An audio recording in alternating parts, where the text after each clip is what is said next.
to this extraordinary session, actually, I would say. This is a South-centered debate.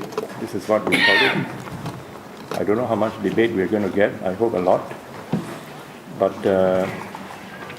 we are here today to discuss a very serious matter. We have heard about, on television, dangers of an explosion, depending on what they do in Syria for that region. In this town, we are very concerned about the trade war, as you know, which is underway. Hopefully it won't escalate. But there is another silent ticking going on. If you know what I mean by ticking, if you don't know what I mean by ticking, please look at the title here. It's a ticking time bomb. We know it's been ticking, but for the last couple of years, there were indications in the mainstream thinking anyway that the ticking has stopped, and now we are well on the road to recovery. We in the South Centre wish it were true, and maybe history will bear out that we really are on the road to global recovery. Last year we held the first of these debates on the global financial system. That was in November 2017, when we launched a book by our chief economist, Ilmar Sakius. The book is called Playing with Fire. And the book was warning about the next financial crisis that is going to take place. That book spelled out why we in the South Centre think that the policies of the G7 countries to set themselves on the road to recovery did have some positive results, but probably only in the short term, whilst those policies were actually building up a new financial crisis that would explode. And we gave the reasons and analysis why. But then we focus more on what the impact is on developing countries. Since the last financial crisis, developing countries have built up new vulnerabilities that make them susceptible because they are fragile, more and more fragile. And if things go wrong with the policies of the G7, then it is the developing countries that are going to face the bad music, so to speak. Today, we have a complementary debate, and that is what's wrong with the core policies of the core countries. By core countries, we mean the G7 countries. Because where we took off, it was analyzing what we thought were wrong policies, and then we went into how this would impact on the developing countries. But for a thorough analysis of what has gone wrong or is going to go wrong because of the main policies by the G7 countries since the last financial crisis, we have this, in diplomatic terms, very interesting book. It's interesting for two reasons. One, this book is free. Unbelievable, but true. I was asking the authors, how can I buy this book? Can we put it in the UN bookshop? No, you have to get it free. Make the effort, go into the internet, open access. This is very rare, very surprising. And thank you to the authors. So those of you who find their presentation very interesting today, you can get the book straight away when you go home. Okay? So that's the term interesting. But really, what is surprising or even shocking is the title of this book, The Revolution is Required. What revolution and why do we require? the ticking time bombs of the G7 model. Now, I used to work in the NGO community. Now I'm the executive director of the South Center. And these are words that the NGOs love to use to shock the world into awareness and to get yourself into page 32 of the Financial Times, 2 columns, two paragraphs. So what is the great surprise is that this book is written by 2 very eminent economists in the most establishment organization of the G7 or the world you can think of. More establishment than the UN, the World Bank, the IMF. The Bank of International Settlements is the central bank of central bankers. I hope I got that right. Maybe not the central bank, but at least you convene the central bankers of the world. So we have great fortune actually in bringing into the South Center and importantly into the United Nations. It's very, very important that we are holding this in the Palais des Nations. 2 of the top thinkers, economists, and managers of central banks that we can get to give us their take on why that model, that predominant model, is not working, to put it very mildly, and in fact have created what they call time bombs. So we are in for a very good treat today, you might say. We have other speakers as well, very eminent, which I will leave to the moderator to, to explain to us, to describe to us. And the moderator is none other than Yilmaz Akyüz, our chief economist, who wrote the book, Playing with Fire. What kind of fire? Ticking time bombs of the G7 model. These 2 books are compulsory reading if you want to know what the real explosion is going to come probably very soon. I asked one of the authors the $64 billion question. I mean, we used to say $64 question. I say $64 billion question. I'm wrong. It's probably $6,400 trillion question. When is this time bomb going to explode, if it does explode? And what will cause it to explode? This is a question that I'm putting in advance as the chairperson, as the introducer to this debate. On your behalf, I'm sure that is uppermost in our mind. So with that, may I invite our moderator to take over the session. I have told the moderator since, he has also written a very provocative book called Playing with Fire. To be more than the normal moderator, please introduce the topic as well, lead us into the conclusions, play the devil's advocate, be an active moderator. So, Dr. Yilmaz, please. Thank you, Martin. As Martin said, our debate will go around the main ideas expressed in this thought-provoking piece by Hervé Hannoun and Peter Dittus.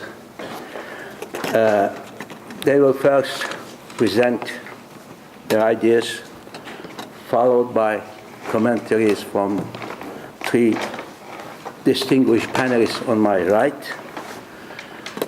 Neither the speakers nor the panelists need long introductions. Dr. Hervé Hannoun is a former deputy general manager of the Bank for International Settlements, BIS, from 2006 to 2015. He has a distinguished career at the BIS, the Financial Stability Board, the Bank of France, French Ministry of Economic Affairs and Finance, and in the office of the Prime Minister and President of the Republic of France. Dr. Peter Dittus is a former Secretary General of the Bank for International Settlements from 2005 to 2016, I believe.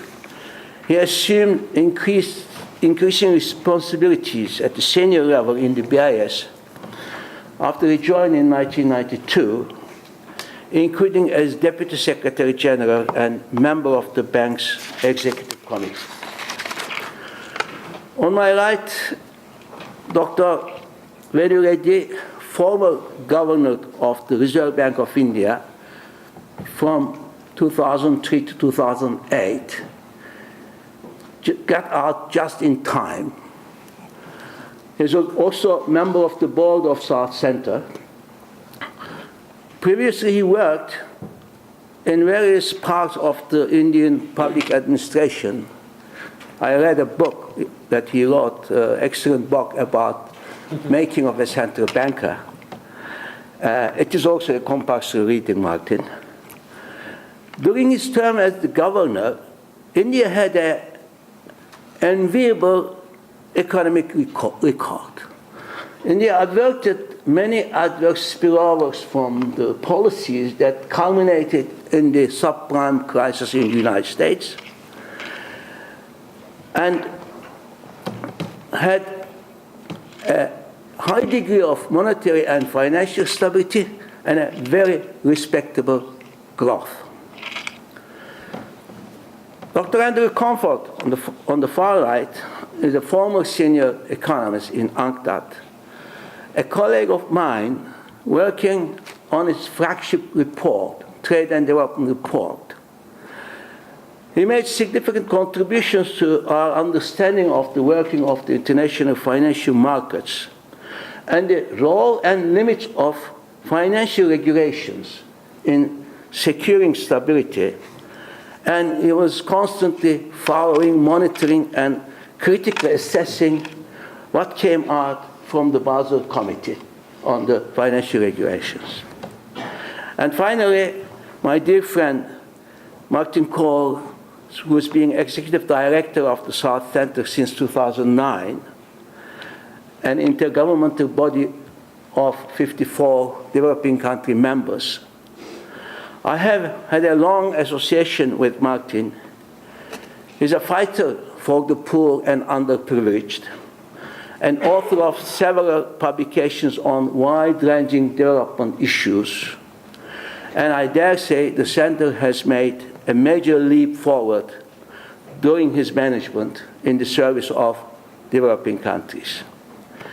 Now I first give the floor to the authors of the book, I think you, Hervé Hannoun, and then followed by the second author. After the commentaries from the panel, I open the floor for questions and then make, not to disappoint Martin, some closing remarks. I now invite Dr. Hannoun to make a presentation, to take the floor. Thank you very much. Let me first express also on behalf of Peter Dittus our gratitude to the board and management of the South Center for having invited us to participate in this debate on the consequences of the G7 policies for global stability and growth. What we tried to do in our manifesto, Revolution Required, is to review the G7 policies in the macroeconomic, environmental, and geopolitical domains, and to ask ourselves a fundamental, although a bit naive question: are these policies oriented towards the common good? We concluded that the G7 policies of the past 7 years in the field of monetary and fiscal policies, climate change and environment policies, as well as foreign and defense policies, all have a common feature. They are, I quote our book, lax, reckless, and irresponsible. They do not give adequate weight to the future consequence of present policies. In our remarks today, Peter and I will elaborate in turn on what we call the ticking time bombs of the G7 model, debt accumulation, asset prices bubbles, global warming, and sleepwalking towards war.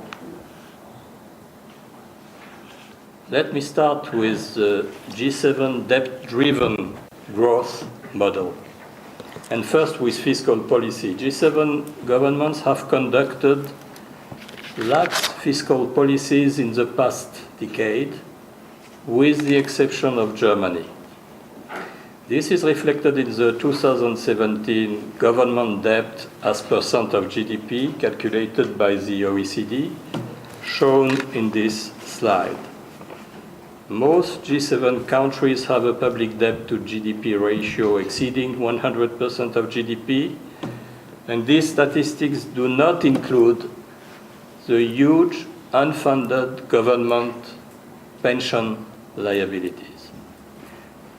Over time, the United States, having the exorbitant privilege to exempt themselves from any adjustment to curb their twin deficits, have, so to speak, exported to other G7 countries a reckless approach to fiscal policy.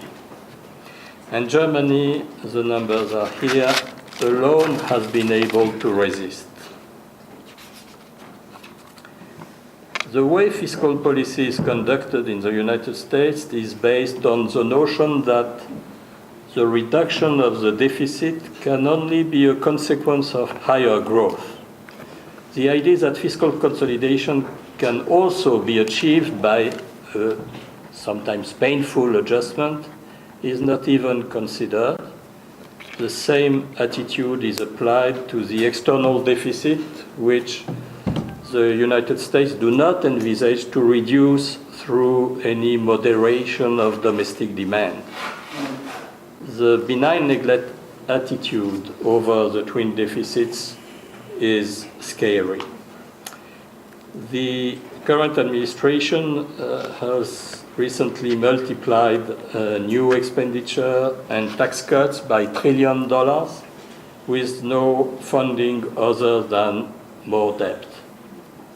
A 1.5 trillion tax reform, 1.5 trillion infrastructure plan, a colossal increase in the Pentagon budget, heading towards 700 billion per year, and so on. The other G7 countries do not object to this opening of the floodgates, and the party gets going.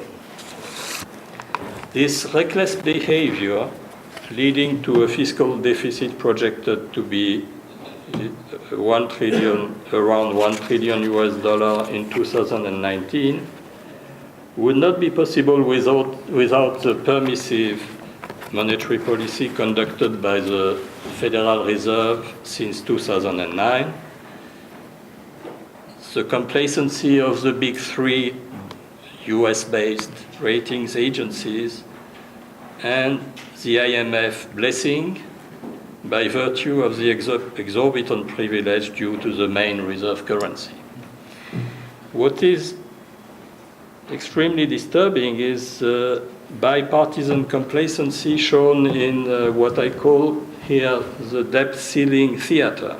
You first have a dramatization of potential or actual shutdown of federal administrations, then negotiations among politicians, followed by an increase of the debt ceiling. In the end, the showdown always ending up with more spending and more debt. The 20 trillion US debt is already 21 trillion as we speak. The US debt ceiling procedure, which was intended to be an example of good fiscal governance, and the idea was good, has become a mockery.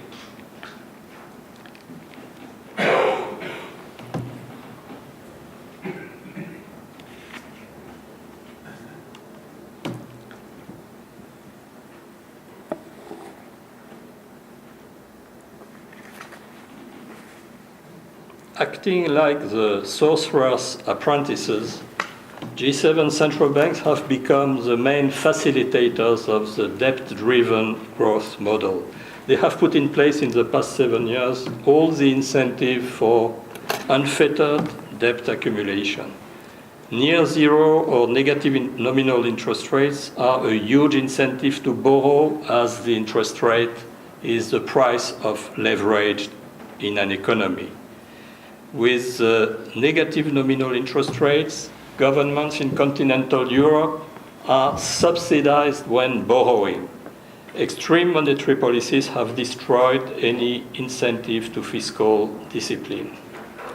Non-bank corporations are now routinely using the ultra-low interest rate environment to buy back their own shares thanks to cheap borrowing, thus increasing leverage and deteriorating deliberately their gearing ratios to please their shareholders. As shown in this next slide, the unfettered debt accumulation goes hand in hand with the ultra-low or negative interest rate policy. G7 total debt, including government, corporations, and the household sector, is now around 100 trillion US dollar, representing around 270% of GDP. Again, without taking into account the unfunded government pension liabilities. Together, US, UK, Canada, Japan, and the Eurozone account for 64% of the world total debt. And this no longer allows them to lecture the rest of the world on the need to comply with good governance. The G7 monetary extremism since 2012 is undermining the foundations of the G7 market economy model. The distortion of all asset prices by central bank intervention in the past 7 years have introduced a significant element of a command economy in G7 countries, which have moved towards a form of centrally planned financial markets. The ECB has a special responsibility in this development, having embarked in 2014 into an unthinkable nominal negative interest rate policy. Therefore, the G7 model is no longer really complying with the textbook market economy model.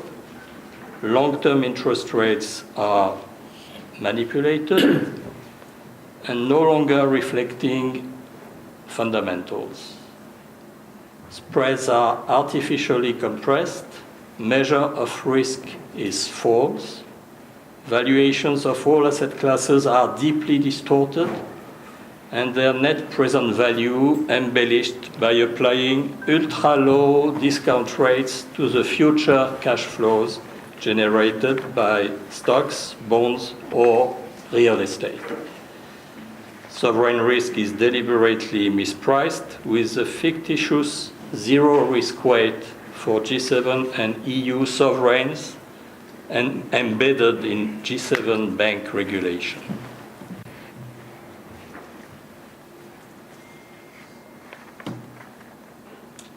An unprecedented asset prices bubble has resulted from 7 years of near zero or negative interest rates. Bond, stocks, real estate, Bitcoin.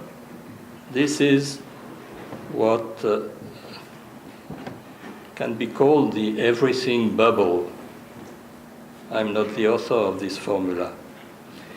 The Federal Reserve has dealt, this is a quote, with the bursting of every asset bubble of the last 20 years by creating another larger bubble. The G7 central banks, being the originators of the current financial excesses, are no longer seen as able to play their traditional role, which is to take away the punch bowl when the party gets going. Worse, and this is an important point, the asset price inflation engineered by unconventional monetary policies is a key driver of the rise in inequality. According to a recent study from Credit Suisse, the richest 1% of the population owned 42.5% of global wealth in 2008, and this proportion has increased to 50.1% in 2017. The everything bubble is another ticking time bomb of the G7 model, although it's not an appropriate response to your question, Mr. Executive Director, but although the timing of the bursting of the asset price bubble is unknown. So, sorry to say this. The most scary asset price bubble is the bond bubble, with currently 3 G7 countries having nominal 10-year bond yields comprised between 0 and 1%, Japan, Germany, and France, as a result of the massive QE operations. The new mainstream thinking in major advanced economies is that unlimited purchases of government bonds by central banks can postpone the day of reckoning and solve the public debt overhang problem. Although central banks have made it very clear that large-scale government bond purchases are a temporary measure taken for monetary policy reasons, governments, academic circles, and the market literature are slowly moving towards a different concept, that of a permanent intervention of central banks in government bond markets. This is seen as a way to solve the sovereign debt crisis in major advanced economies by transferring a growing part of government debt to central bank balance sheets. Central banks and other public entities now hold around 43% of the stock of government bonds in major reserve currencies. The limits between monetary policy and fiscal policy are becoming blurred.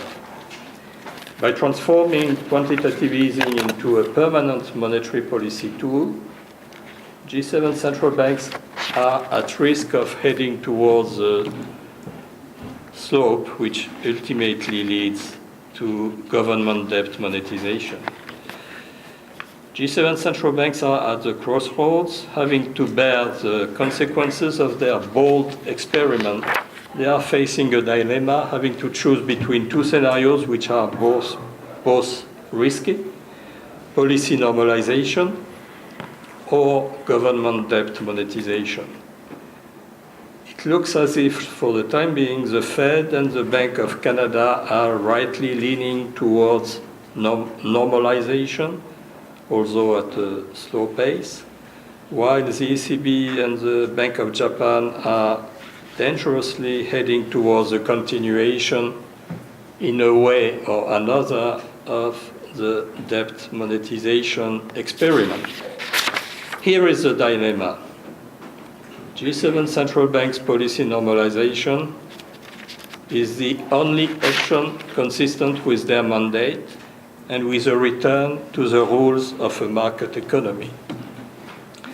But when G7 central banks eventually exit from their unconventional policies, they will contribute to the bursting of the asset price bubble engendered by their monetary experiment.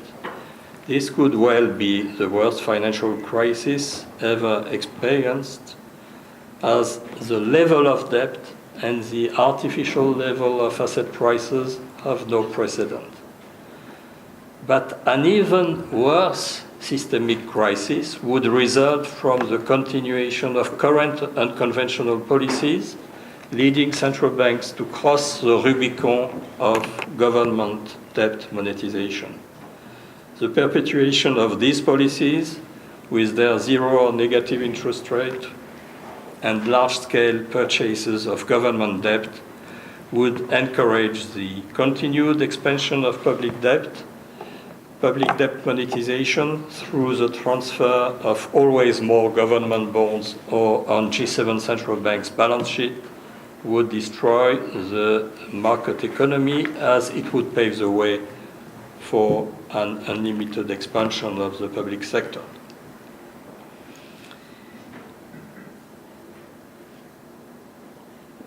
Moving to the country cases, the United States, the Federal Reserve first. The United States has been, as already mentioned, the originators of the reckless monetary policies based on near-zero interest rates and quantitative easing that were subsequently adopted by all G7 countries since 2012. But at least the Fed has recently taken a few steps in the direction of monetary policy normalization. However, despite commendable steps in the right direction, the Fed remains well behind the curve in view of a growth rate of 2.5% in the US and an inflation rate of, here I say 2.2%, it has now been adjusted to 2.4%. Applying the conventional Taylor rule, the federal funds rate should be well above 3%. Moving to Europe and the ECB, in the context of a GDP growth rate of 2.5% and an inflation rate of 1.5% in 2017 in the Eurozone, the ECB stance of keeping nominal short-term interest rates in negative territory is a gigantic anomaly. The ECB is not just behind the curve. The Eurozone monetary policy is today out of line with economic fundamentals, as this simple table shows. Applying a simple Taylor rule would set the main policy rate in the Eurozone of at least 2.5%. How to explain the anomaly of the current ECB stance? The anxiety about the possible repetition of the 2011 Eurozone sovereign debt crisis explains probably the anomaly. The spectacular divergence of the debt accumulation by France and Germany is a major development in that respect. Total debt, including government, corporations, and households, is now 303% of GDP in France versus 178% in Germany. This is a huge divergence within what in France is called the Franco-German couple. Since 2011, total debt to GDP has increased moderately for the Eurozone as a whole, from 253% in 2011 to 260% in 2017. But this aggregate number is misleading because it results from the net effect of a substantial decline in total debt in Germany and a sharp increase in France, Belgium, and Italy. In the latest BIS statistics, the total debt of the Eurozone is at 260% of GDP, Germany included. But if, and this is what I did in this slide, one excludes Germany, the total debt of the Eurozone represents 295% of GDP, almost 300%. This means that given the consistent position of the German government to reject any transformation of the Eurozone into a transfer union with mutualization of the debts, A huge pressure will be exerted on the ECB going forward to continue its massive bond purchases in order to avoid the spiraling up of the sovereign spreads in the Eurozone. But of course, the ECB should resist this pressure. We devote one chapter of the book to the lack of integrity of the global financial system. The first aspect is the G7 monetary policies captured by financial markets. There exists on this no in-depth study of how financial markets, along with the powerful mainstream financial media, set the stage of monetary policy deliberations.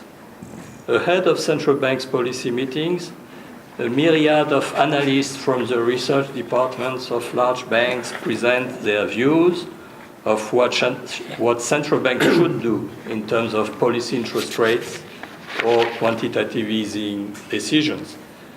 This abundant market literature is a powerful communication tool for the financial industry to influence the monetary decision process, almost always in the direction of more monetary stimulus and more accommodation.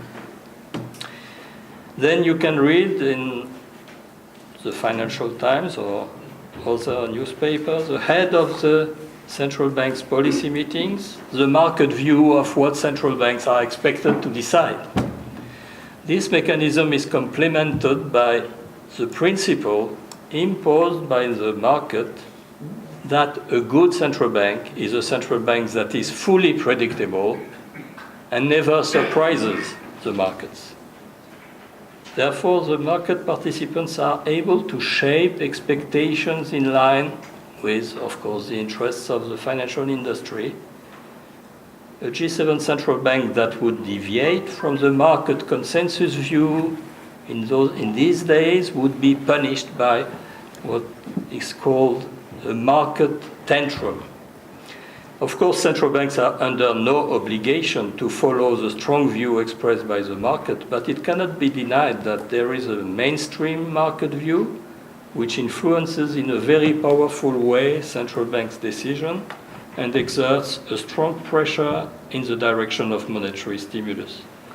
Any hint of an exit of G7 central banks from their highly unconventional monetary policies is sanctioned by the threat of a market tantrum, which in turn paralyzes. This is what we have seen in the last months or years, which paralyzes the process of monetary policy normalization.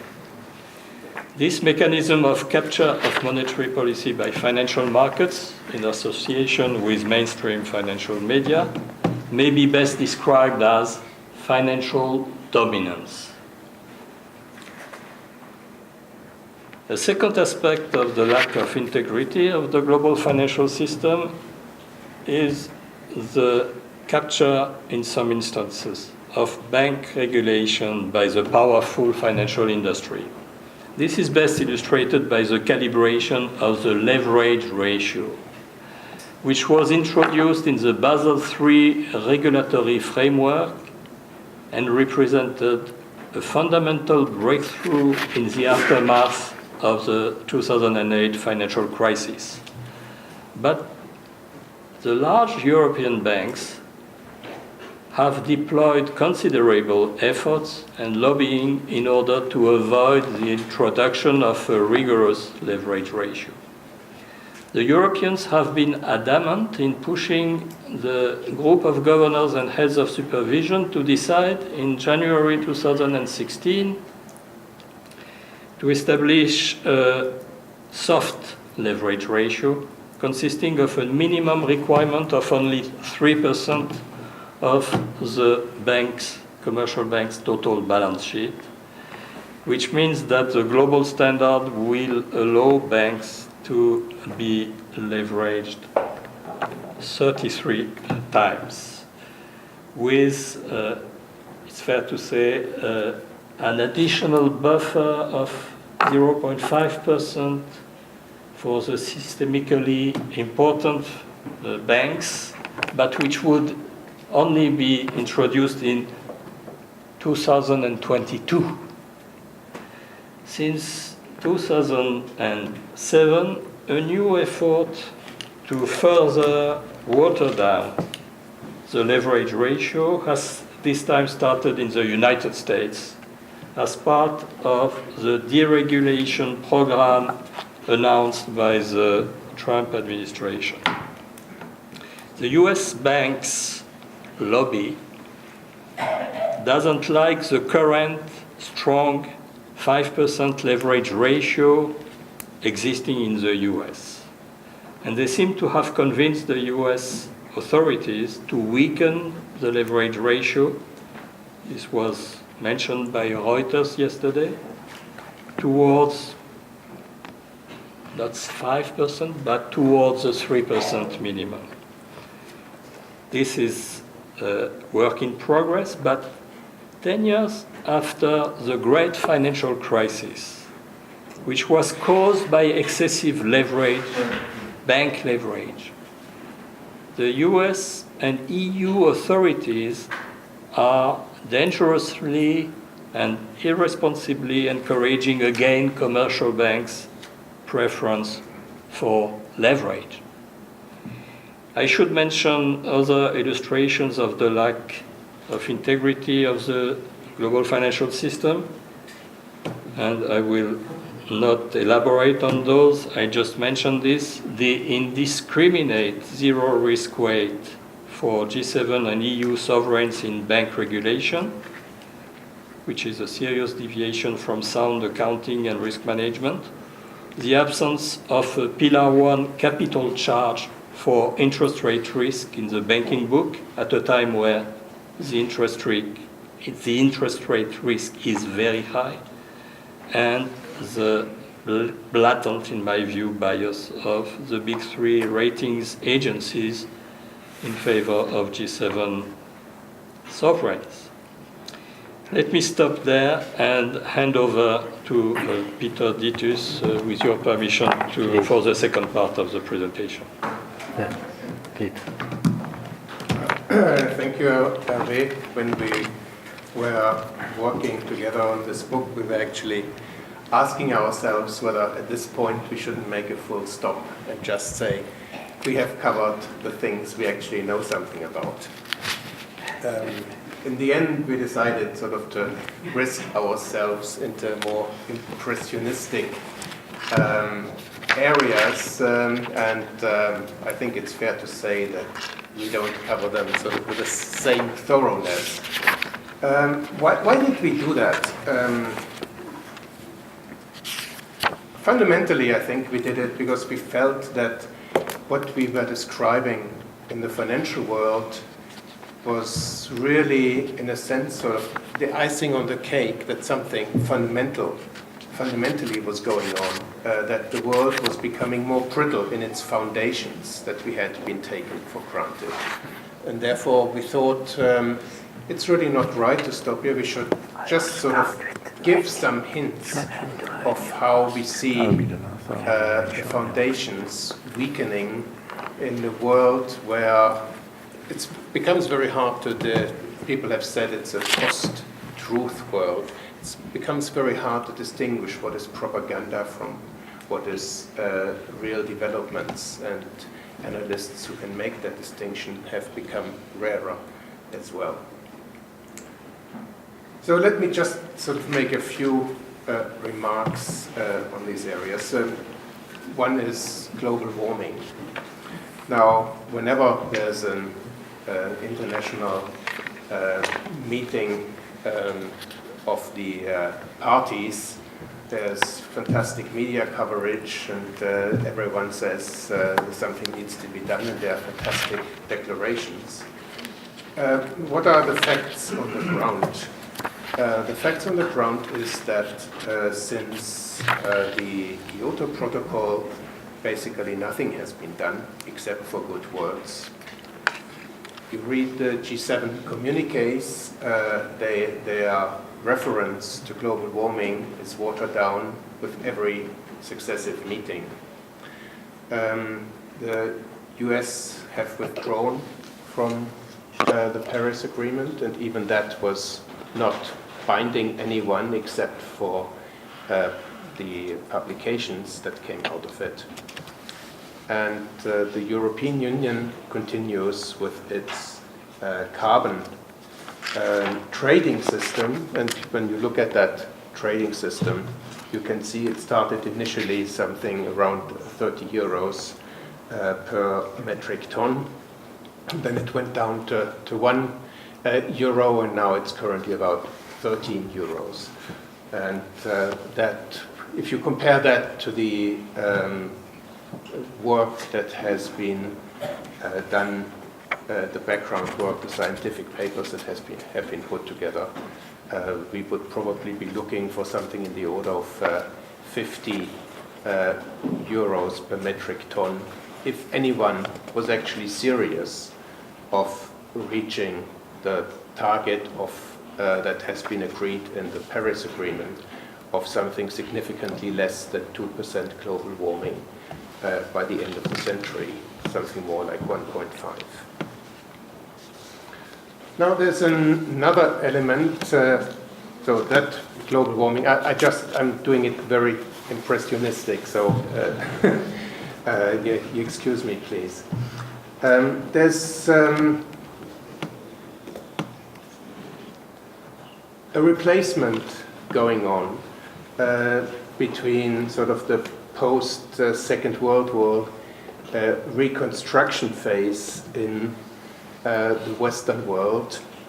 The rhetoric still remains the same, but even the rhetoric is now changing, where basically open market policy, most favored nation rules, things that you here in Geneva and UNCTAD are very much aware of, all these things are basically being kicked out and replaced by economic warfare of those who have the power.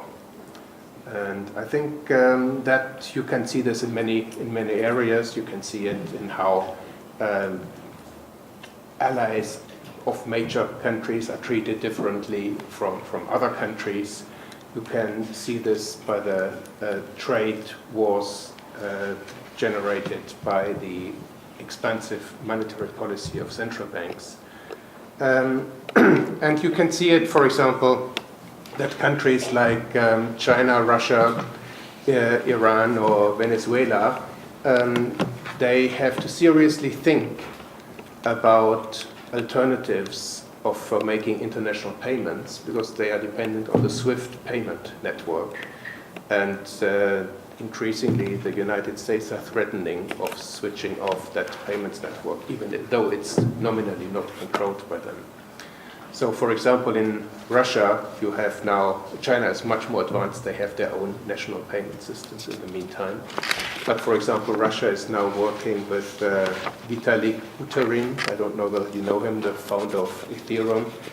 They are now working on a blockchain-based national payment system that could be serving as a backup system to the SWIFT system in case of need. Now, this increasing aggressiveness, of course, fundamentally shows that the unrivaled situation of the US dollar, while still unrivaled these days, people are getting concerned about how it will be in the future. And with a debt position that Hervé has mentioned that the US is running, people get concerned about how will it look in the future. And everything sort of that is fragilizing and threatening the US dollar is seen with a very nervous eyes. Of course, people who want to hedge their bets, they go in the other direction, and you can, for example, see that futures contracts on oil, they exist now based on the yuan, the renminbi, the Chinese currency, and you can see similar futures elsewhere. Now, the most blatant example of playing with the truth is probably when it comes to NATO. Now we call this sleepwalking towards war, this section that we describe, and of course that alludes to the sleepwalking into the First World War. But I mean, when you look at the simple facts, when the Berlin Wall came down, the Warsaw Pact dissolved. Now you would have expected that perhaps the other part of the world that was organized also in a defense alliance, which was NATO, would have either discontinued or scaled down or transformed in some way. And actually that happened. It's just, it didn't happen the way people expected it to happen. And what happened is that the NATO membership was expanded towards the east, which had been agreed not that it would never happen. And secondly, the NATO morphed from a defense organization into a military organization that sees it as legitimate to deploy military force outside its area, even without a UN Security Council resolution, as we have seen in Yugoslavia, as we have seen in Libya. So I think this is quite mind-boggling when you think about it. And at the same time, then you look at the realities. I mean, you hear probably to justify significant military budgets. You can see that Russia seems to be sort of the imminent threat for everyone, and we need to do something about it. And doing something about it means spending 2% of national budgets on defense, when the reality is that NATO's defense is roughly 20 times that of Russia. The United States alone is about 15 times or so of Russia's defense spending. So now all of these figures sort of you can take with a grain of salt, but you have different sources and they don't vary very widely. So I think it's incredible when you think about it that a defense organization expands east and deploys, it runs military maneuvers on the frontier of the former Soviet Union, the Russia now, Yelorussia, Kazakhstan, and deploys missiles and modernizes missiles, all that under the heading of defense. Now, what's the upshot of all of this? Now, we have the impression that first there's a major crisis brewing that comes from the financial sector, where the central banks have laid basically the foundations for a major financial crash, which is larger than the previous one that we have seen in 2008 and 9. But more fundamentally, we have the impression that actually when that crash comes, it should be, and that's maybe a normative way of thinking about it, if enough people have thought about what's really happening with the erosion of the foundation of how we think about organizing ourselves financially and organizing ourselves economically and also ethically, that when the next crisis comes, we would hope that enough people have thought about it so that that crisis isn't wasted, but people use that crisis to maybe build towards an economy, which we call an economy for the common good, that actually takes more into account what people need and less account of power politics. It's probably wishful thinking, but at least that's the way we think. Thank you for your attention.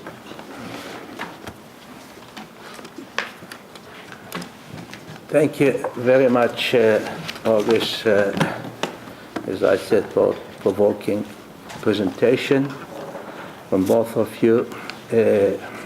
I'm not going to say anything on that at this stage. I will now pass the floor to our panelists, starting with Dr. Reddy.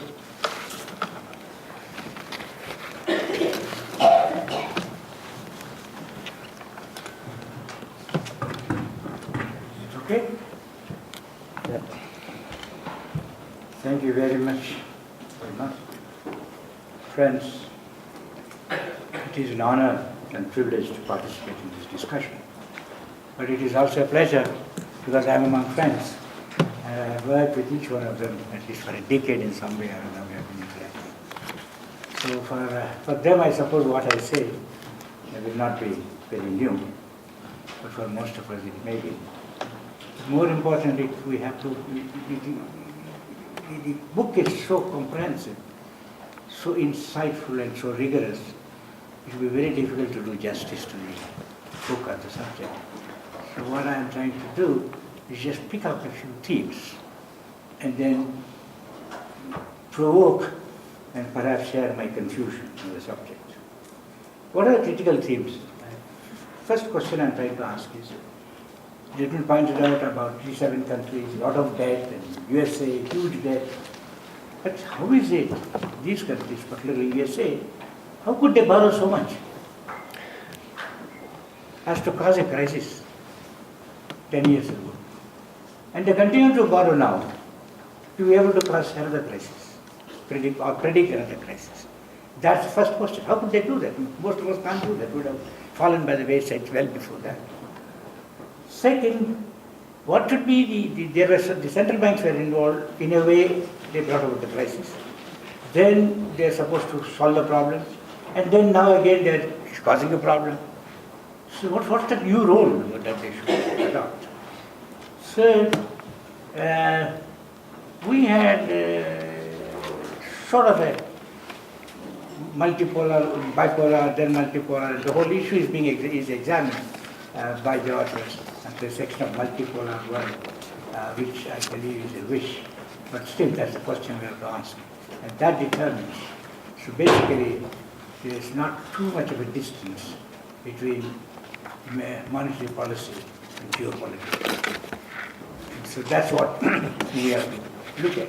First, let me say, the $1 trillion question is, how could one country borrow so much to cause a global crisis?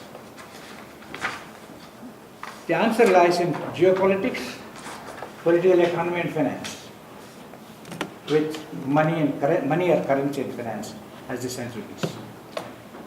In reality, actually, there is a congruence of interest for the US government and Wall Street vis-à-vis the rest of the world. That congruence explains that reasons for the crisis, reactions to the crisis, and the potential for another crisis. What do I mean by congruence of interest? What is the global currency? US dollar. In law, the supply of US dollar, the whole management of US dollar, has to be managed in the interest of US economy. That's mandate to US Federal Reserve. So now, the whole world is using a currency which is managed in the interest of one country. That's the basic issue. So if the US interests happen to be in the interest of the rest of the world, that's okay, but not necessarily so. So, and then the question is, money is, as you know, money is multiplied by through finance. The bank create money, allocate money. So who controls global finance? Wall Street. So you have, money is controlled by US government, the US Federal Reserve, accountable to US government in some senses, then Wall Street. So in a way, Wall Street becomes an instrument for the US government for global dominance. And US government in turn advances the interests of Wall Street. How does this work in practice? I'll illustrate from my own experience. Once I made a speech with regard to the capital flows, because my problem was when the capital flows coming in, the capital is mobile, and then you are exposed to the capital flows who depend very much more on the global developments than our economy. So we wanted some management. And I said it may be possible, why not to consider tax, a small tax on these transactions. Within 3 hours, I got calls from the highest authorities, and I had to change the version of the speech already put on the website. And the words used are, we are getting calls from USA. This was in the evening at 5:30. It was just open. We are getting calls because the stock market in India is determined by its market sentiment. Not the fundamental, the market sentiment. Second, I had the unique privilege of receiving 2 secretaries of Treasury in RBI. US Secretary of Treasury, and we hosted a lunch, basically to get unsolicited advice. So anyway, so that's the type of interaction that happens. Now, where is Wall Street in this governance deal? I deal with my government's deal. See, the point is the Wall Street just a servant acting in the interest of the master, the political system, or is it the one that quietly pulls the strings on Washington? Reality is more like biology. Complex, circular, sometimes the master becomes the servant, sometimes the servant becomes the master. And that's how the relationship works. Now, is it something that is new? This came up, and this was noticed earlier and articulated by Jagdish Bhagavati, immediately after the Asian financial crisis. The first symptoms of this linkage was noticed at the time of the Asian crisis. I think Professor Bhagavati called it Wall Street Treasury Complex. In 2004, Robert Wade of LSE declared it as Wall Street Treasury IMF Complex. In 2009, Simon Johnson, who has been chief economist of IMF, called it. He said that there is a link between the global financial crisis and Wall Street Treasury Corridor. And this is what it is. Now, in brief, Wall Street does not act alone. It acts, even its ardent supporters cannot deny the link. What are the reactions to the crisis? The crisis happened. The Occupy Wall Street came up. Then there was a quick reaction, and then all these were bailed out. Nobody was punished. Then the reform was promised. Policy level, stimulus, monetary stimulus. And the stimulus is going on. Some countries, of course, there is uneven recovery. Some countries like China and India, fortunately, were spared. But what has changed in the global financial system, I would indicate? No doubt, G7 countries growth slowed down, debt increased. Non-G7 countries, that did not increase that much, they fared better. So in a way, in terms of the balance in the world today, non-G7 matters a little more than before, and G7 matters a little less than before. So that's one factor we have to keep in mind. In the future of global crisis, how it will be different from the past, this is one thing that we have to keep in mind. Then the two big banks, they remain. Wall Street power remains. Central banks and regulators are still reluctant to annoy the financial markets, as was mentioned. Then there is an agenda for reforms of the global IMF, World Bank. I don't think much has happened. The global monetary system, which is called non-system, which we described, the dominance of dollar. There are a number of committees, and one of them in which I was also involved. It hasn't changed much. Most important, the ecosystem, Wall Street, Washington, IMF, World Bank, that remains in place. So did I say something different? No, I just explained what was mentioned in a brief bullet point. G7 monetary policy captured by financial markets, financial dominance. That's what it is. I will just explain how it happens. Second, regulatory capture by large banks and financial industry. The case of the leverage ratio. See, basically, I call it comprehensive regulatory capture. Standard usually the regulated captured the regulators. In this case, the people who appoint the regulators also are captured. The media is captured. Rating agencies are captured. So all media. So what sort of global financial markets are we talking about when the whole thing is controlled by 3 news agencies, 4 rating agencies, all controlled and paid for by one system? And if you see the articles in Financial Times, most of the analysts themselves show allegiance to many of these global conglomerate. So, but actually, we are now discussing how unusual things are happening in terms of political leadership. Actually, it's the global financial crisis became global economic crisis. Global economic crisis became global social tensions. Then it became global political. And what we find in the political leadership and the strange behavior of many of the political leadership is actually a multiplier effect or a consequence of the first global financial crisis, for which we are yet to find appropriate solutions. And that is more or less the essence of what we have today. Now let me come to the central banking. I don't want to go into too much of detail, but I think the idea that central banking should concentrate, should be independent and should concentrate only on price stability, which is contextual, it is not fundamental.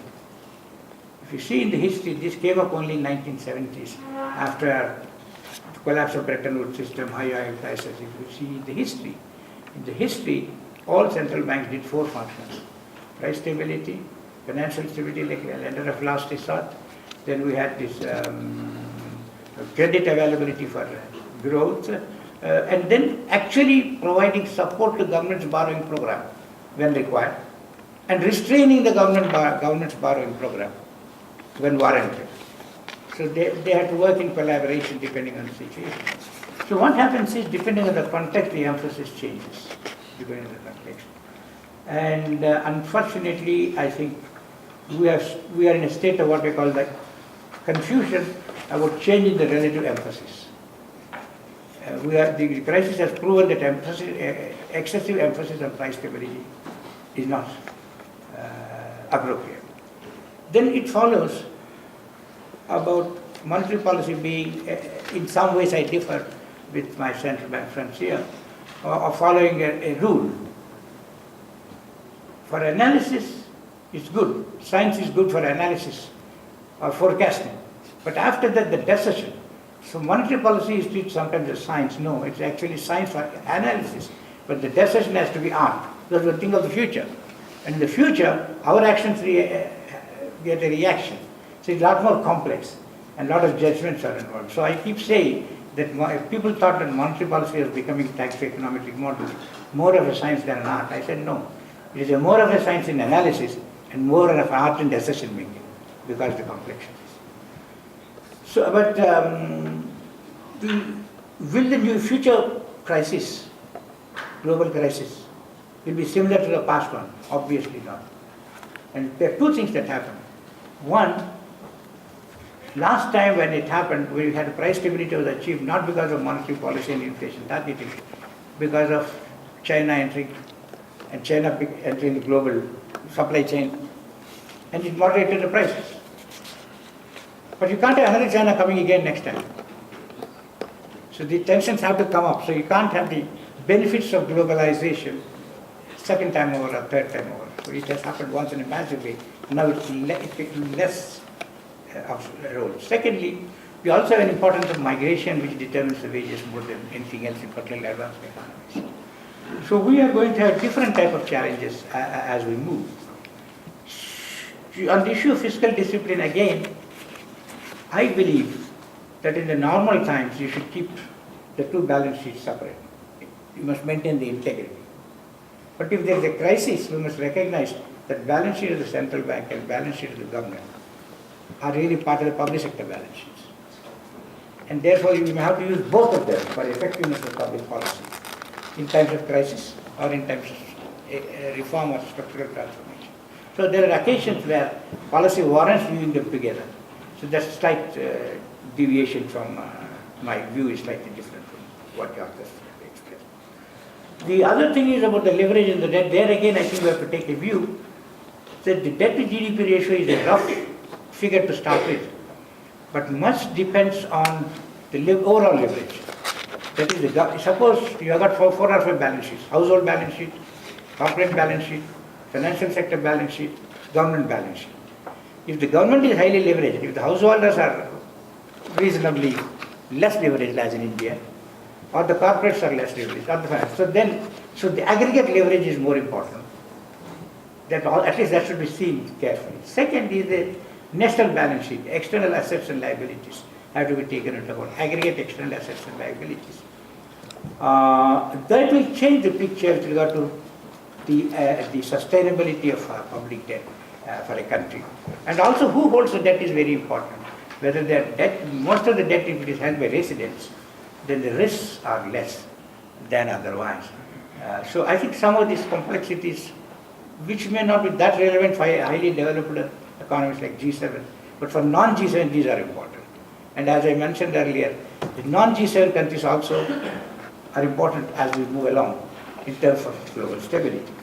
Now I come to the most important subject, that is multipolar or bipolar. See, we are presuming that as USA is reducing its dominance perhaps, that it could be a multipolar world. Or will it be? Will it be new bipolar world or will it be a multipolar world? That's a big question we have to ask as we move on. See, if the strength of USA is in the financial system, but the strength of real economy has rapidly moved to China and to some extent Asia. If I am not mistaken, China and India put together contribute to almost half of the incremental output in purchasing power in the last 10 years. So now, this new bipolar world will be slightly different from the old bipolar world. In the old bipolar world, Russia and USA were separate. They had their own virtual, the interface was less. Now China and USA are highly integrated economies. So we are going to have two polars who are interdependent, but at the same time competing for dominance. And one is very good, strong in finance, the other is strong in real economy. So there's another dichotomy which comes in. So I don't have answers, but I think again, I'm agreeing with what has been said in the book. I quote, mounting fragility of the dollar led international monetary system. Yes, it is fragile. But the problem is, what's the alternative? Will it be single currency? Will it be multiple currencies? What? Will SDR happen? Question mark. I think I'll come to that towards the end. The other important point is, in such a situation, the market system dominates one polar, and the other polar is the market system but dominance of public sector. China is a public sector led, public policy led, whereas here both are for market but with a different approach to market. So the interface is between public and private, though they are in the same area. Now let us talk to a little about the extent of external balances. China is having huge advantage in terms of current account surplus. But if you do the aggregate assets, USA external assets, it gets a huge return. See, when China puts money in the US treasury bills, it is getting 1 or 2%.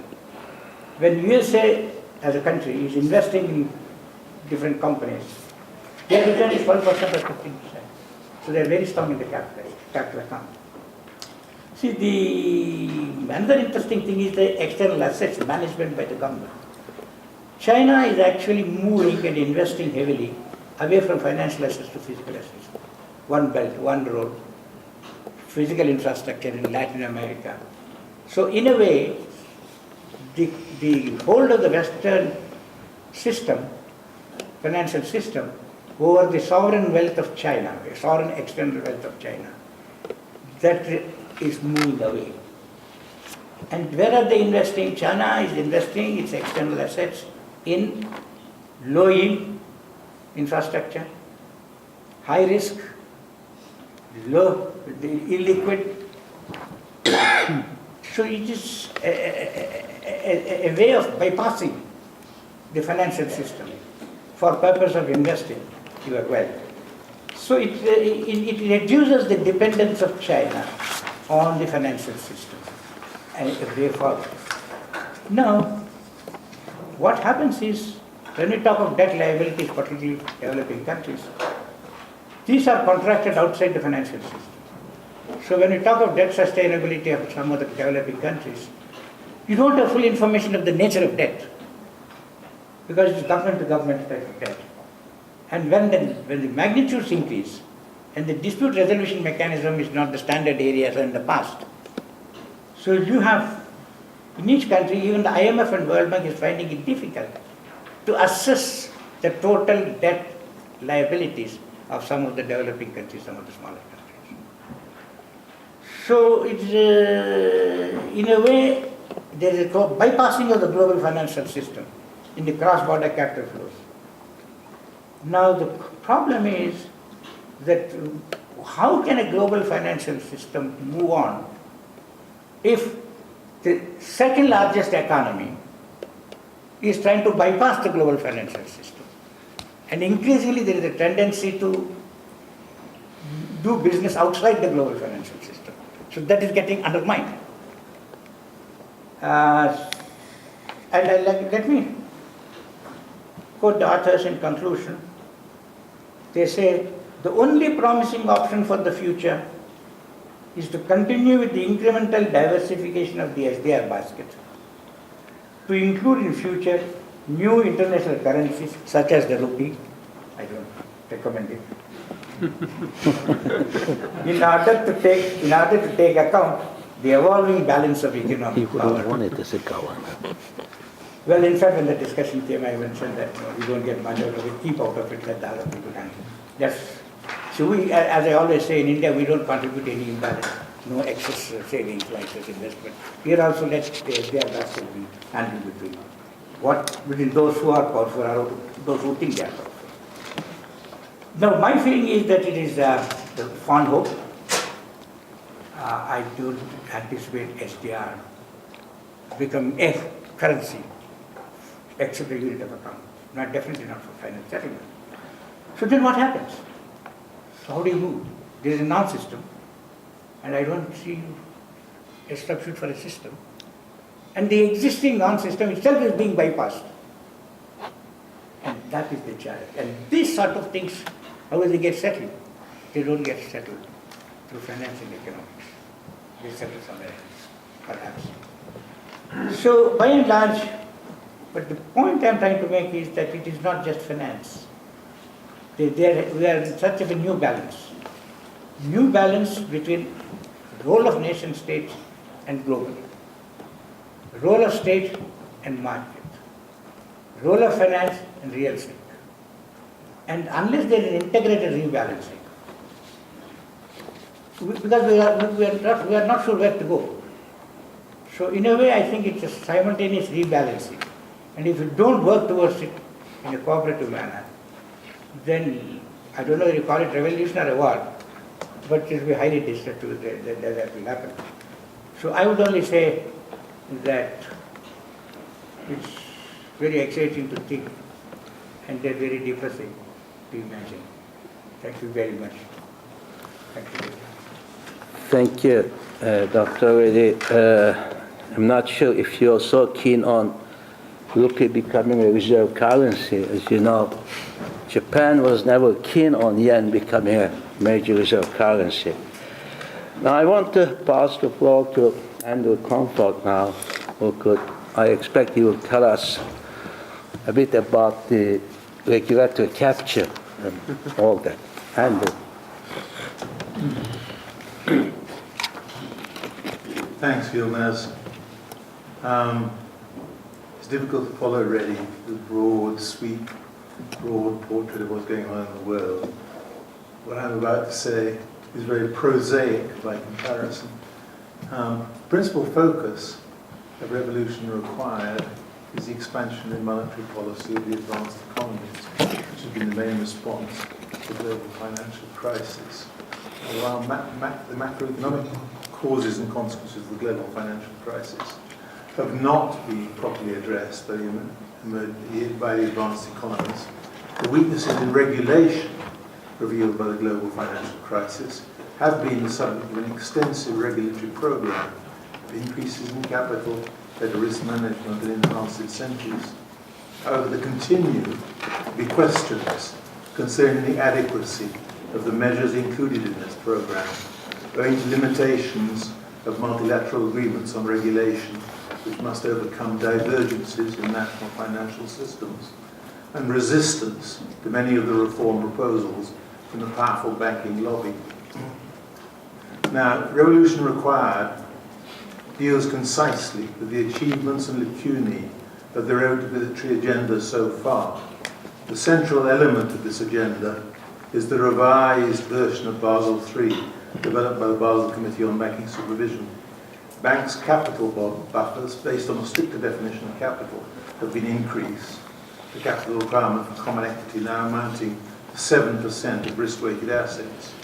For large, systemically important banks, a capital surcharge has been prescribed with the objective of increasing the resources available for meeting losses in cases of insolvency. This is so-called total loss absorption capacity. And resolution rules and procedures to be followed, living wills, so-called, are now in place. Now, an aggregate minimum leverage ratio, that's to say capital in relation to a figure for the total balance sheet of banks with only limited allowance for manipulation, is now specified, but only at a level of 3%. For large, globally significant banks, there will be a floor for equity capital in the ratio's numerator of 50% of their risk-weighted capital requirements. The rules for capital requirements for market or trading risks, which had already been strengthened in Basel 2.5 way back in 2009 in response to experience during the early part of the global financial crisis, underwent in January 2016 a thorough revision to deal with still unmet weaknesses. But this is now being further revisited in a paper which was only published in March of this year. I won't, in my written remarks, I said some things about the January 2016 paper. I don't feel that's probably particularly useful this afternoon. The new paper proposes revisions in both the standardized and internal modeling approaches to setting capital requirements for market risk. The standardized approach is less sophisticated and designed for less sophisticated banks, and the internal modeling approaches to setting capital requirements is more sophisticated and designed for banks which have very large involvements in trading. Now, the new paper proposes modifications for the standardized approach in both measurement and risk calibration of certain exposures. The internal models approach, it proposes revisions of the assessment process for banks' internal risk management models so that they reflect the risk of individual trading desks. Well, that must seem to you pretty tight. And I must say it seems to me pretty tight too, is that regulators are going to get right down to the level of individual trading desks in measuring the exposure to market risk of banks. And now, in this paper as well, there are clarifications concerning the identification and scope of risk exposures. Now, generally, the authors of Revolution Required commend the changes to Basel III reach within the time limit imposed by completion of their book. As I've just said, Basel III is not complete. New papers are coming out. So obviously, in a sense, there was a cut-off, and they haven't had time, haven't been able to deal with some of the most recent proposals for changes in Basel III. Now, there have been increases in capital. This is as of the time when Revolution Required was written. There have been increases in capital reported by the Basel Committee's monitoring mechanism, but to levels which, especially for large banks in advanced economies, as of the recent past, still involve shortfalls vis-à-vis Basel III's final rules. Now, although the authors do not explicitly mention the reduced reliance in Basel III on reliance on banks' own internal models, from the general tone of their comments, I should expect them to approve. But their commendation of Basel III is accompanied by qualifications. One senses a certain skepticism that even the new capital levels will be adequate in conditions of severe stress or crisis, in which credit and liquidity difficulties can be mutually reinforcing. Moreover, the Basel III minimum leverage ratio of 3%, which we've already heard, criticised in Mr. Hannoun's address, is hardly proving a binding constraint, with the 2017 figures for European banks already at 5%, and more distant historical levels for banks in advanced economies comfortably exceeding 10%. And comfortably, I mean comfortably, I mean they can be way up at 18, 20%. Now, revolution requires also draws attention to the effects of lobbying for a relaxation of the new rule in both the Eurozone and the United States. In the Eurozone, there are pressures for a weakening rather than a strengthening of regulatory standards, even for banks still undercapitalized. This reflects partly erosion of banks' profitability and consequent pressure on banks' capital, owing to the low or negative interest rates associated with the current stance, with the current stance of monetary policy. Moreover, in the United States, there is talk of a review of the Dodd-Frank Act, a comprehensive vehicle for post-crisis regulatory reform. This review is likely to result in deregulatory changes in the Act's framework. Now, revolution draws special attention, it seems to me, to three weaknesses of the post-crisis regulatory agenda. Firstly, the lack of a capital charge for interest rate risk in the banking book. Secondly, the continuing attribution, in many cases, of a zero risk weight to sovereigns. And thirdly, unsystematic and inadequate reshaping of industrial structure in the banking sector. Now, on interest rate risk in the banking book, the Basel Committee has opted for an approach in the form of supervisory review of this risk under Pillar 2 of Basel III, rather than a standardized measure of the potential impact of such risks on banks' equity. This more cautious approach was adopted in response to feedback from consultations. Now, the authors of Revolution Required clearly believe that the existing approach is likely to be an inadequate response to the dangers to banks and their customers, which could result in a sharp return, snap back to more normal levels of interest rates. A return which could result in a crash in bond values of, and this is the term used by the authors of Revolution Required, of supernova dimensions. Now, the credit risk for sovereigns under Basel III's existing rules is not automatically zero. Under the standardized approach, the risk weight depends on a country's credit rating. And under the internal ratings-based approach, banks make their own estimates of the probability of a sovereign's debt. However, Revolution Requires notes that in the Eurozone, there is widespread resistance to a move away from a generalized risk weight of zero for sovereigns, regardless of their credit worthiness. The Basel Committee now seems also to be moving away from the choice of a zero risk weight for sovereign exposures. Its new ideas on the subject, following further consultations, include the following: more rigorous definition of different categories of sovereign, abolition of reliance on banks' internal models for most sovereign exposures, which risk weights would henceforth follow a standardized approach, and risk weight add-ons to mitigate concentration for most sovereign exposures, and more rigorous supervision and disclosure, which is usually included in standards as a kind of routine subject. Now, structural changes affecting big banks have actually been undertaken by governments of some countries. In the United Kingdom, for example, retail banking is now ring-fenced in a separate legal entity from investment banking and related activities. Moreover, there is a European Union proposal for the prohibition of proprietary trading by banks at group level and the possible separation of other trading activities into separate legal entities.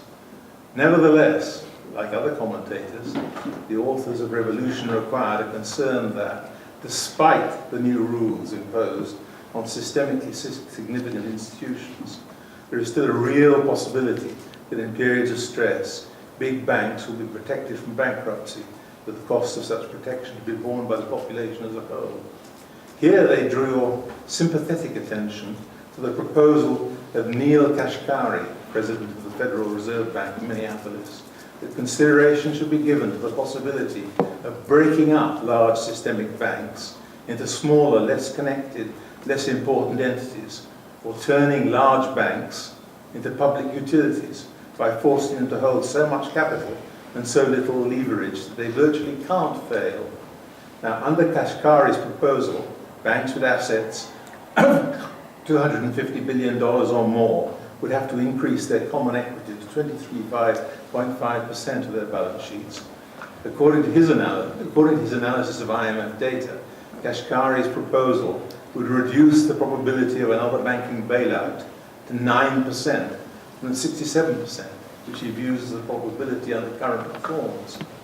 Another proposal from the upper reaches of the United States regulatory community has come from the perennial gadfly, Tom Herning, Vice Chairman of the Federal Deposit Insurance Corporation, who has proposed that the largest banks set up separately capitalized banking and investment units, receiving in exchange relief from Dodd-Frank stress tests.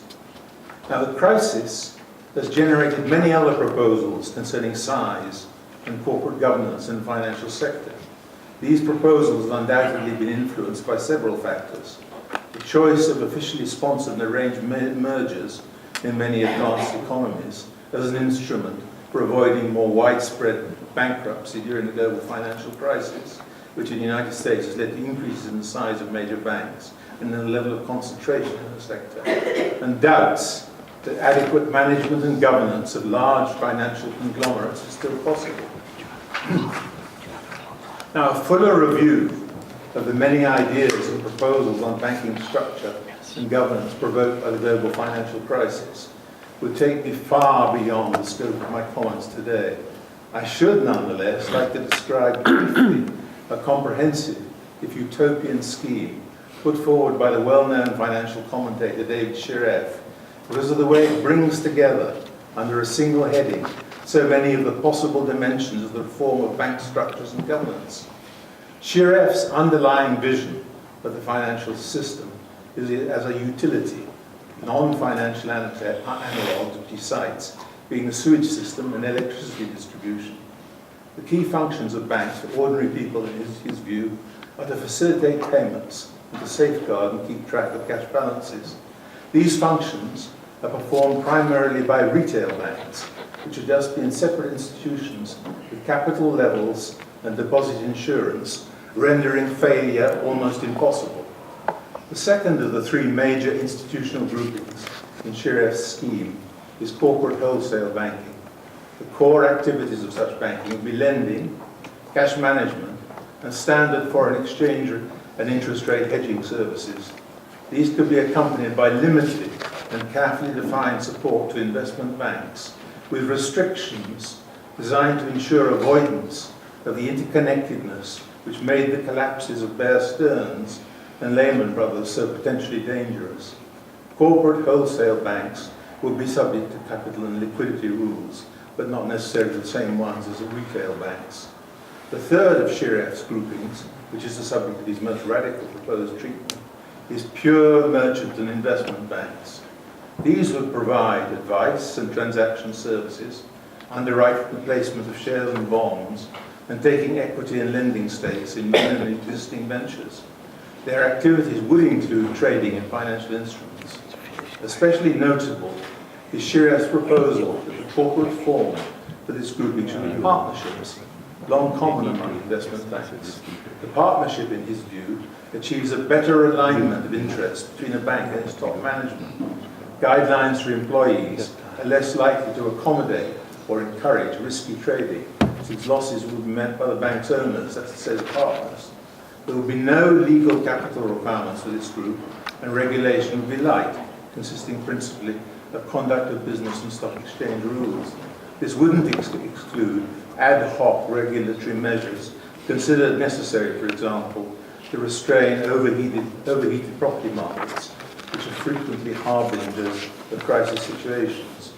I should add that the regime reforms sketched by Shiref are not limited to his proposals on corporate groupings.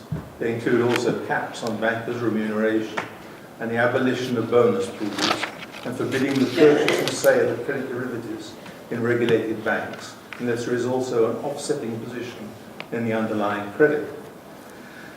Now, to move on, revolution includes interesting comments and ideas on several subjects other than macroeconomic policy and regulation. I particularly like the brief chapter on Group of Seven, foreign and defence policy.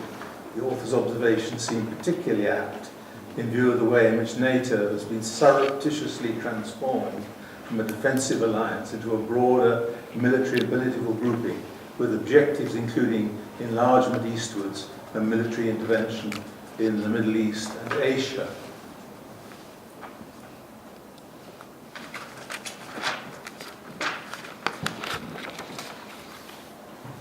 Let me just say a word or two on the way in which carbon problems and climate change have impinged on regulation. Now, on the financial front, initiatives under the auspices of the Financial Stability Board have so far concerned mainly climate-related disclosures by financial institutions. Much publicity has also been given to issuance of green bonds. Less well reported are initiatives at the level of banking contracts and transactions. Many of these initiatives involve soft commodities and deforestation. The initiatives reflect the realization that continuation of current trends will have disastrous environmental consequences, and by obvious extension, disastrous consequences for business and for supporting finance and the activities involved.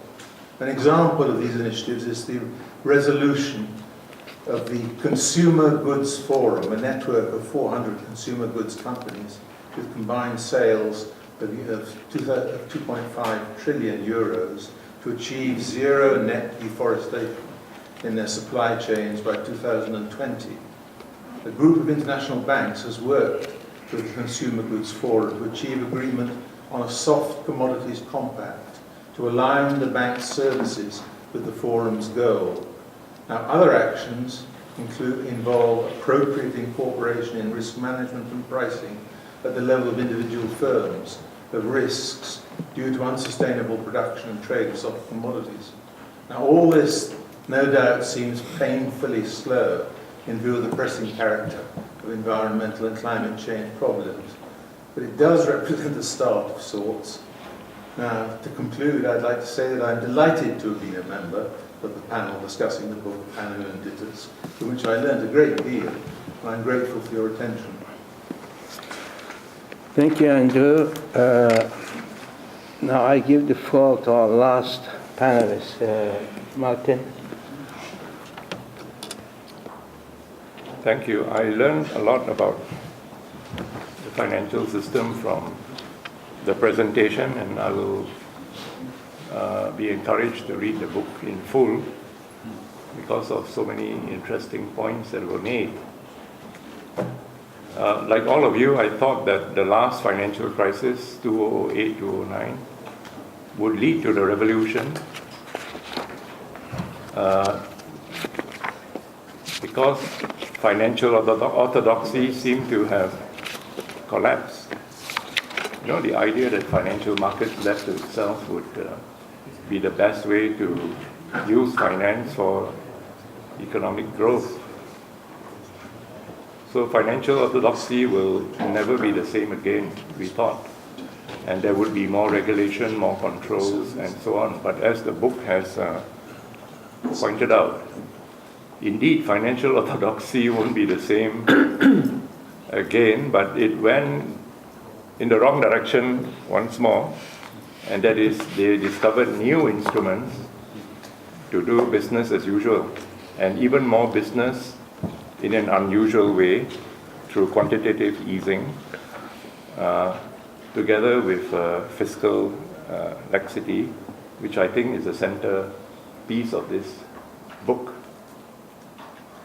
My concern, representing, an organization that deals with developing countries' interests, is how this fiscal laxity and quantitative easing of the G7 countries, which are exposed in this book in great detail, elaborated with a lot of lucidity, Usually central bankers will write in a way which even I will fall asleep. But you see, they use things like time bombs, they even throw in climate change, NATO, and so on to keep our excitement going to the bitter end. So how does this affect the developing countries? I think this is the concern for those of us coming from developing countries. That quantitative easing, which led to a flood of liquidity in developed countries, it was hoped by the policymakers of the G7 that this wonderful flow of funds into the banking system would somehow land up in the small, medium, and even big companies of the developed countries that would then spur them on into investment and lead to economic growth, creation of jobs, and so on. Some of it perhaps went there, but a lot of it went into speculative flows.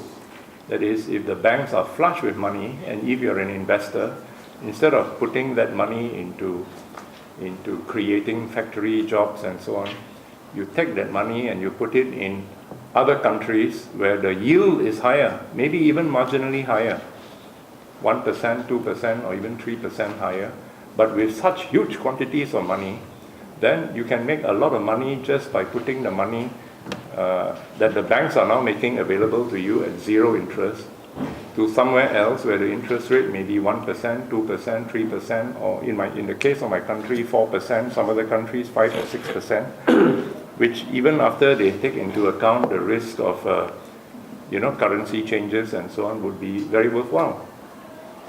So a lot of that went into speculative flows to the developed countries, and when we in the developing countries saw the money coming at our door, we could have stopped, reduced, or discouraged this massive inflow. For example, by placing 30% interest for 3 months on flows that are coming into the country, that would then distinguish between long-term flows, legitimate foreign capital coming in to set up factories, versus those that are coming in just to put it into banks or stock markets to get quick returns on their money, which is what we call speculative flows. So that kind of model, which Chile, for example, had practiced many years ago, could have been used, but we in the developing countries are very good students. In fact, we are very good students of the BIS, the IMF, etc., etc. We were told that that is a mortal sin. You must let these financial flows come in because you shouldn't interfere in the markets.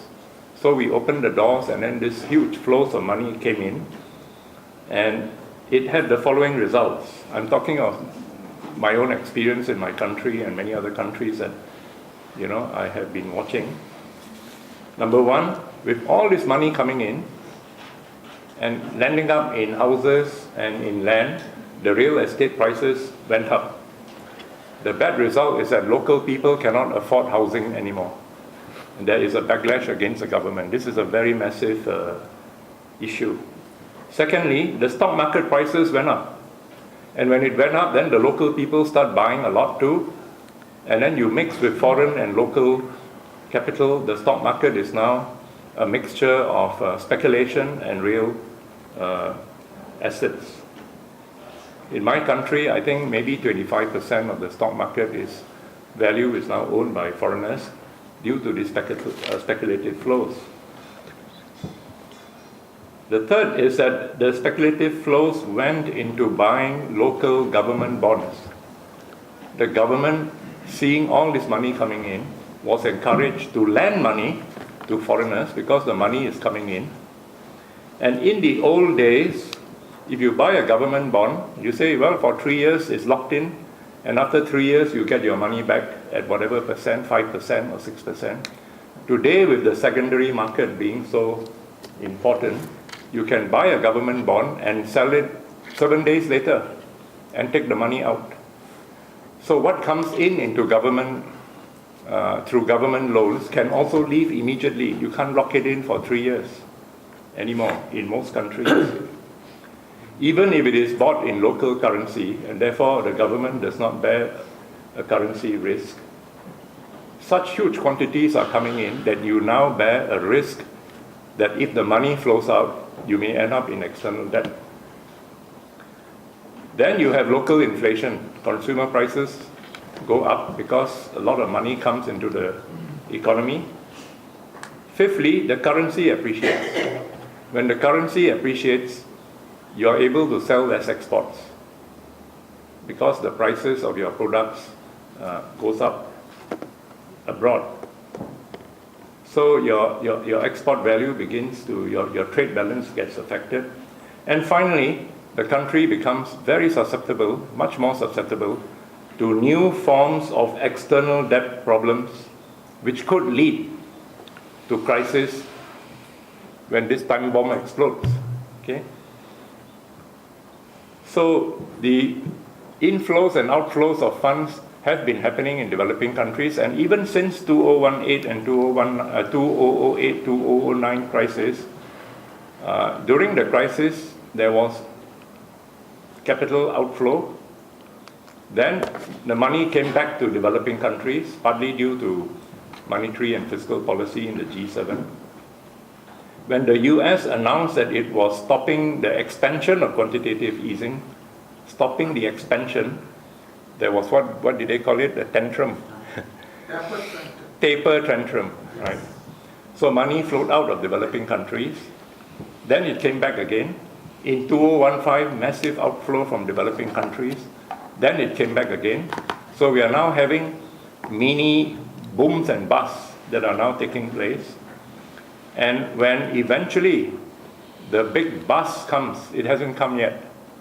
Perhaps due to the fact that the monetary policy easing hasn't stopped. This is something that I also learned. We thought that the US has already stopped quantitative easing, but I think they have just stopped the expansion. They haven't really stopped. They haven't really started, selling. They used to buy, and they haven't really started selling the bonds that they have bought from the banks. Then the following results can be expected to happen. This is for us to prepare for the next crisis that comes, whenever it comes. It may come next month, it may come next year, but these are the effects from what experience shows us. Number one, the stock market and real estate prices are going to go down. That will have a negative wealth effect. That is, people who think they are rich because the prices are up now begin to feel they are poor. They will spend less money, and this will have an effect on the real economy. Investment will go down. Non-performing loans of the banks will increase because the banks, when they lend you money, you say, well, I have shares, I have a house. Tomorrow the bank will come and say, you have shares and you have a house, but the value is now half. Can you give me back half the loans that I paid to you, that I lent to you? And then we will have an outflow of the government bonds that were purchased by foreigners. I think in my country, foreigners own about 40%, 50% of government bonds. It's a very, very high ratio. Makes us susceptible. The currency depreciates. And the external debt situation begins to near a crisis point because of the outflow in the capital account or the balance of payments. Plus, currency depreciation means that you have to spend more local currency in order to pay back the same debt that you acquired in dollars or euros or whatever it is. Some developing countries are already in a new external debt crisis and have to go to the IMF, but that is only the tip of the iceberg. When the massive outflow takes place, which inevitably it will, many other countries that even today seem to be financially very sound will be suffering from this problem. And it's not just a financial crisis, as we know. That financial crisis will transform itself into a real economy crisis in terms of loss of GNP, and loss of jobs, and so on. I'm also concerned on the impact of a new financial crisis on the trading system, because we are in the city that is the guardian and is the operator of the global trading system. Today, the G7 countries seem to be in a stable financial situation. I say seem because our experts have told us this is the calm above the water and there are many sharks below the water. They are telling us about the sharks. But even in this seeming calm above the water, with good financial situation, with good economic recovery, jobs are not bad in the United States. Yet the United States is so aggressive on trade. They are picking on countries which have a trade surplus with the United States, even though the United States is not in any form of crisis at the moment. Unless maybe they read your book and then they are now very frightened and they are taking preventive measures, which I doubt it very much. Yes. So what will happen when there is the outbreak of the financial crisis and when there is recession in the G7 crisis, in the G7 countries? We can expect that what we are beginning to see here, unilateral trade actions, protectionist measures, national security being invoked, Section 301 coming back into play, these things which are now being tested and which are testing the system may come more fully into place, and not only by the United States. This is really our worry. What will happen to the WTO and its multilateral trade rules which are legally binding through the DSU, etc.? What will be affected will be the predictability of export markets for developing countries. I think this is what the biggest fear is for developing countries. We know we can export. We know there's an MFN. We know that they cannot say no to your product just because I don't like you anymore. Okay? Because that's the trading rule. You like me, you don't like me, the trading rule says you must accept my product. You may not like me today, but tomorrow you may like me. So that predictability of export markets will be affected. There will be indiscriminate tariffs, as we are now seeing. The push for ending, reducing, making a mockery of special and differential treatment for developing countries will grow larger and larger. I don't know whether special and differential treatment, the way it is done today, can even survive the next financial crisis. And there will be no changes to the unfair rules that we know exist in the trading system, particularly in agriculture and domestic subsidies. So added to the 4 ticking bombs that our 2 authors have written about are 2 other ticking bombs, the trade ticking bomb and the development time bomb. Because if trade explodes, development will also explode in many developing countries. As for cooperation in climate change, in global health issues, in humanitarian concerns, these are things that Geneva has the mandate for. What will happen to poverty and Agenda 2030, humanitarian aid, refugees, antimicrobial resistance, affordable medicines? We don't know. All these will be collateral damage. Finally, developing countries must defend themselves. We must be prepared for the next financial crisis. We can't say, let us just make hay while the sun shines, and the sun will keep shining forever. We know that the sun is shining only for a brief moment before the next crisis takes place. The best thing that developing countries can do is to reduce or prevent the next global crisis. But this requires knowledge, skills, negotiating leverage, and power. Almost all developing countries have neither of these in relation to the financial system. Maybe 1 or 2 developing countries could. Secondly, South-South defense measures. Some developing countries get together so that collectively they could take some defense